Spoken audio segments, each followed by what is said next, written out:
Maturity کا ایک level یہ ہوتا ہے کہ آپ وضاحت دینا چھوڑ دیتے ہیں اور خاموش ہو جاتے ہیں، بحث نہیں کرتے۔ اگر کوئی آپ کو برا بھلا بھی کہہ دے تو یہ کہہ کر مسکرا کر آگے بڑھ جاتے ہیں کہ یس آئی ایم۔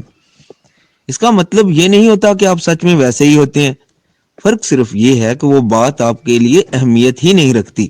یاد رکھیں، گاڑی کے پیچھے کچھ فاصلے تک ہی کتا بھونکتا اور دوڑتا رہتا ہے۔ نہ ہی کتا آپ سے گاڑی چھیننا چاہتا ہے، نہ گاڑی میں بیٹھنا چاہتا ہے، اور نہ ہی اسے گاڑی چلانا آتی ہے۔ ایسے ہی زندگی کے سفر میں کچھ اسی عادت کے لوگ بنا کسی مقصد کے آپ کی راہ میں رکاوٹ پیدا کرنے کی کوشش کرتے ہیں۔ اس لیے جب آپ اپنی منزل کی جانب رواں دواں ہوں اور لوگ آپ کی راہ میں رکاوٹیں ڈالنے کی کوشش کریں تو ان سے الجھنے کی بجائے اپنی منزل کی طرف متوجہ رہیں۔ یاد رکھیں، آپ کو تلخ نہیں ہونا، آپ کو بدلہ لینے والا نہیں بننا، آپ کو چالیں چلنے والا، چال بچھانے والا بھی نہیں بننا۔ آپ کو ایسا بھی نہیں ہونا کہ آپ شاطر کہلائیں، اور ایسا بھی نہیں ہونا کہ آپ گڑھے کھودیں۔